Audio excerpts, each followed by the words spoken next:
अस्सलामुअलैकुम। Welcome back to my channel. आज की वीडियो जो है वो इंग्लिश का जो हम एक सीरीज़ हमने शुरू की है इंग्लिश ग्रामर की प्रिपरेशन की from class 4th to 10th और CT PST TT DM and CTIT के जो टेस्ट हैं उनकी प्रिपरेशन की जो पूरी एक सीरीज़ है उसके लिए आज हम पार्ट ऑफ स्पीच जो है उसकी पार्ट 2 की जो वीडियो है वो हम बना रहे हैं। So before going into video एक रिक्वेस्ट है कि काइंडली मेरे चैनल को सब्सक्राइब करें और लाइक शेयर और कमेंट करना ना भूलें। सो वीडियो को शुरू करते हैं। कल हमने पार्ट्स ऑफ स्पीच में noun, pronoun, verb, adjective and adverb जो है इनको हमने डिस्कस किया था। आज जो रिमेनिंग 3 टाइप्स हैं उनको हम करेंगे, यानी कि प्रेपोजिशन, कंजंक्शन एंड इंटरजेक्शन। तो सबसे पहले हम देखते हैं कि प्रेपोजिशन क्या होता है। प्रेपोजिशन को अगर हम डिफाइन करें तो according to the definition, preposition indicates the relationship between noun and pronoun, between verb and noun and between adjectives and noun। तो preposition किस चीज़ को कहते हैं? एक रिलेशनशिप है किन के दरमियान? नाउन और नाउन का आपस में relationship, then noun and pronoun का, फिर वर्ब और नाउन का, और एट द एंड एडजेक्टिव और नाउन का। इस तरह की जो रिलेशनशिप्स हैं एक सेंटेंस को जोड़े रखने के लिए उसको कहते हैं प्रेपोजिशन। उसकी पोजीशन को जो है डिफाइन कर। एग्जाम्पल है कि यहाँ पर एक सेंटेंस है, for example he set in a chair. Next one in is the book is on the table. अब इन दो एग्जाम्पल जो हैं इनमें आप देखें कि इसमें इन एंड सेकेंड वन में ऑन, ये दोनों प्रेपोजिशन हैं।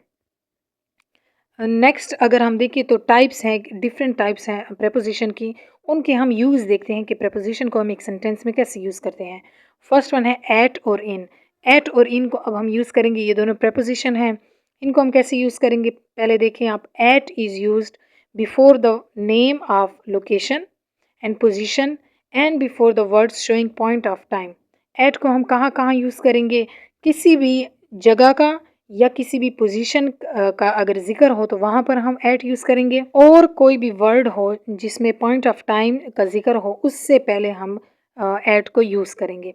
तो एग्जाम्पल में मैं आपको समझाती हूँ। फर्स्ट एग्जाम्पल है he leaves eight the end of this road. अब यहाँ पर एंड जो है वो उसकी जो पोजीशन है लोकेशन की, यानी रोड एक लोकेशन है और उसकी पोजीशन एंड यहाँ पर बताया गया है, तो यहाँ पर आप यूज़ करेंगे एट। एट जो है वो एंड से पहले यहाँ पर यूज़ हुआ है। Next one is in is used before the names of countries, big towns and before nouns showing period of time. अब इन जो है उसको हम कहाँ यूज़ करेंगे? बिग कंट्रीज़ के नेम के साथ, कोई बिग जो है बड़ा कस्बा या शहर का नाम हो, या कोई ऐसा नाउन जो पीरियड का, टाइम का जो पॉइंट, एग्जैक्ट पॉइंट ना बताए बल्कि ड्यूरेशन बताए, पीरियड बताए, वहाँ पर हम इन यूज़ करेंगे। एग्जाम्पल है ही लीव्स इन इंग्लैंड। अब यहाँ पर इंग्लैंड जो है एक स्पेसिफिक कंट्री है, उसके नेम के से पहले जो है हमने इन यूज़ किया है। नेक्स्ट प्रीपोजिशन है in and into. In prepositions को हम कैसे यूज़ करेंगे? यहाँ पर बताया गया है it shows the state of things in rest and into shows things in motion. Simple है ये। इन वहाँ पर यूज़ करेंगे जब कोई चीज़ जो है वो रेस्ट में हो, उसके लिए हम यूज़ करेंगे, और अगर एक चीज़ कोई मोशन में हो, हरकत में हो, तो वहाँ पर हम इन टू यूज़ करेंगे। एग्जाम्पल है फर्स्ट वन देखिए, the book is in the shelf. Book जो है शेल्फ में पड़ी हुई है, अलमारी में किसी खाने में पड़ी हुई है, तो वहाँ पर वो एक रेस्टिंग कंडीशन में है, तो यहाँ पर हम कौन सा प्रेपोजिशन यूज़ कर रहे हैं? इन। तो इन यहाँ पर यूज़ करेंगे। नेक्स्ट एग्जाम्पल है the river flows into the river. अब क्योंकि रिवर जो है उसमें क्या हो रहा है कि उसका पानी जो है वो रेस्टिंग कंडीशन में नहीं होता बल्कि फ़्लो करता है, मोशन में होता है, तो उसके लिए हम यूज़ करें इनटू, कि रिवर जो है वो फ्लो कर रहा है इनटू द रिवर। नेक्स्ट जो प्रेपोजिशन है विद एंड बाय, इनका हम यूज़ देखेंगे कि विद और बाय हम कहाँ कहाँ लगाते हैं।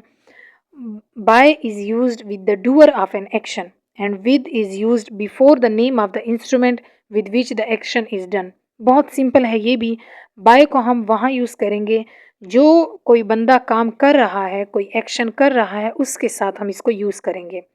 और विद को हम किसके साथ यूज़ करेंगे? वो आला या वो चीज़ जिसके साथ वो काम हो रहा है, तो उसके साथ हम ये यूज़ करेंगे। बाय मैं सिंपल आपको बताऊं, जो काम कर रहा है उसके साथ यूज़ करेंगे, और विद उसके साथ यूज़ करेंगे जिस चीज़ से काम हो रहा है।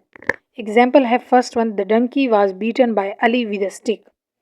अब यहाँ पर एक ही सेंटेंस में दोनों आपको जो है यूज़ करके दिए हुए हैं। कौन काम कर रहा है, बीटिंग कौन कर रहा है, अली कर रहा है, तो अली के साथ बाय यूज़ हुआ है। और किस चीज़ से कर रहा है, स्टिक से कर रहा है, तो उसके साथ विद यूज़ हुआ है। यानी कि डंकी को बीट किया अली ने with a stick. Next example हम देखते हैं। नेक्स्ट एग्जाम्पल है the jug was taken by Ali. तो यहाँ पर बाय यूज़ हुआ है। जग जो है उसको कौन टेक आउट कर रहा है, यानी कौन ये काम कर रहा है, डूअर कौन है, अली है, तो उसके साथ बाय यूज़ हुआ है। नेक्स्ट जो प्रपोजिशन है वो है बिटवीन एंड एमंग। ये भी बहुत सिंपल है। डेफिनेशन को हम देखते हैं। Between is used when there are two, while among is used when there are more than two. जब हम दो चीज़ों की, आदमियों की, दो शख्सों की, दो पर्सन्स की बात कर रहे हों, तो वहाँ पर बिटवीन यूज़ होता है। और अगर हम मोर देन टू लोगों की बात कर रहे हों, तो वहाँ पर एमंग यूज़ होता है। एग्जाम्पल फर्स्ट आप देखें। फर्स्ट एग्जाम्पल है divide the chocolates between these two kids. के मीनिंग है कि चॉकलेट को इन दो किड्स के दरमियान डिवाइड करें। तो यहाँ पर दो किड्स की बात हो रही है, तो यहाँ पर बिटवीन यूज़ हुआ है। नेक्स्ट एग्जाम्पल में distribute this apples among the 10 girls. More than 2 girls की यहाँ बात हो रही है, यानी 10 लड़कियों की। तो यहाँ पर आप क्लियरली देख सकते हैं एमंग जो है ये वाला प्रपोजिशन यूज़ हुआ है। Next preposition since and far, इसका हम यूज़ देखते हैं कि कैसे इसको यूज़ किया जाता है। इसकी डेफिनेशन अगर हम देखें तो since show a point of time and far shows a period of time. किसी ख़ास टाइम को बिल्कुल हम पॉइंट आउट करें, एग्जैक्ट टाइम बताएं, तो वहाँ पर हम सिंस यूज़ करते हैं। और अगर हम एक पीरियड बताएं, एक दौरानिया बताएं टाइम का कि इतने टाइम से इतने टाइम तक, तो उसके लिए हम फार यूज़ करते हैं। तो फर्स्ट एग्जाम्पल को चेकआउट करते हैं। She has been reading since this morning, कि वो इस सुबह से पढ़ रही है। तो यहाँ पर एग्जैक्ट इन्होंने बताया है कि सुबह से वो पढ़ रही है, तो यहाँ पर सिंस यूज़ हुआ है। और नेक्स्ट एग्जाम्पल में he has been living here for 4 years. 4 साल का जो टाइम है, जो पीरियड है, अरसा है, वो यहाँ पर बताया है। तो यहाँ आप क्लियरली देख सकते हैं कि for has been use. Next preposition है आफ्टर एंड बिहाइंड। तो आफ्टर एंड बिहाइंड का हम यूज़ देखते हैं कैसे यूज़ होता है। After is use to show time, behind is refers to some object. तो आफ्टर जो है इसको हम कैसे यूज़ करेंगे, किसी टाइम को जब हम शो करते हैं तो वहाँ पर हम आफ्टर यूज़ करते हैं। और बिहाइंड जो है वो हम किसी चीज़ को जब हम रेफ़र करते हैं उसके बारे में हम वहाँ पर ये यूज़ करते हैं। एग्जाम्पल देखें, ही केम आफ्टर 5 डेज़। तो यहाँ पर एक ख़ास टाइम का बताया गया, तो यहाँ पर आफ्टर यूज़ हुआ है। Next example, he looked behind the wall. तो यहाँ पर किसी चीज़ को रेफ़र उसकी तरफ बात हो रही है, तो यहाँ पर बिहाइंड यूज़ हुआ है। नेक्स्ट यहाँ पर प्रपोजिशन है इन एंड विद इन। इसका हम यूज़ देखेंगे। तो देखते हैं, in shows at the end of the future period, while with in shows before the end of the future period. तो इस प्रपोजिशन का यूज़ यहाँ पर बता रहे हैं कि फ्यूचर पीरियड के एंड में जो है वो इन यूज़ होता है, while with in shows before the end of the future period. और अगर फ्यूचर पीरियड के एंड से पहले कोई चीज़ हमने शो करनी हो तो विद इन वहाँ पर लगाते हैं। एग्जाम्पल आप देखें। फर्स्ट एग्जाम्पल है he will come in a week or two. तो यहाँ पर एक प्रोबेबिलिटी इन्होंने बताई है, एक फ्यूचर पीरियड जो है उसका एंड बताया गया है एग्जैक्ट, कि विद इन एक वीक या 2 वीक्स में ये वो आ जाएगा। तो यहाँ पर इन्होंने इन यूज़ किया है। नेक्स्ट एग्जाम्पल में he will come without a week, no, यहाँ पर है within a week. He will come within a week. जब हम एक क्या बताएं, एक एंड बताएं फ्यूचर का, यानी कि एक ड्यूरेशन हमने बताई है, तो यहाँ पर हम विद इन यूज़ करेंगे। नेक्स्ट जो पार्ट ऑफ स्पीच है वो है कंजंक्शन। कंजंक्शन को देखते हैं कि क्या ये चीज़ है। तो according to the definition, a conjunction is a word that join word and sentence. तो कंजंक्शन एक ऐसा वर्ड है जो दो सेंटेंसेस को या दो वर्ड्स जो हैं उनको एक सेंटेंस में जोड़ता है, यानी कि एक जंक्शन का काम करता है। फर्स्ट एग्जांपल को आप चेकआउट करें। I have many pens and pencils. तो यहाँ पर सेंटेंस का फर्स्ट पार्ट, यानी कि मेरे पास इतने पेन हैं और इतने पेंसिल हैं, दो बातें एक ही सेंटेंस में हो रही हैं। और इनको जोड़ कौन रहा है, कंजंक्शन का काम कौन कर रहा है, and is conjunction here. Next example, she is intelligent but lazy. तो यहाँ पर बट जो है ये कंजंक्शन का काम कर रहा है कि वो इंटेलिजेंट है बट लेज़ी है। कुछ और कंजंक्शन हम देखते हैं, कंजंक्शन की एग्जाम्पल्स। तो यहाँ पर है or, neither, but, and, then, yet, etcetera. ये सारे कंजंक्शन की एग्जांपल्स हैं, इनको हम यूज़ कर सकते हैं सेंटेंसेस में different. You can take this or that, तो आर को ऐसे यूज़ किया है। He is good neither his brother, तो यहाँ पर हमने नाइदर को यूज़ किया है। She is good in writing but poor in reading, इस तरह से आप बट को यूज़ कर सकते हैं। They have good good apples and good कोई और फ्रूट आप कह दें, तो यहाँ पर बट को यूज़ किया। इस तरह से आप सारे कंजंक्शन को यूज़ कर सकते हैं। नेक्स्ट जो पार्ट्स ऑफ स्पीच है वो है इंटरजेक्शन, लास्ट वन।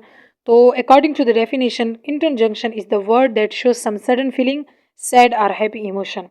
जो सडन हमारे जो मुंह से कुछ अल्फाज निकलते हैं किसी इमोशन की वजह से, या वो हैप्पी हो या सैड हो, तो उनको कहते हैं इंटरजेक्शन।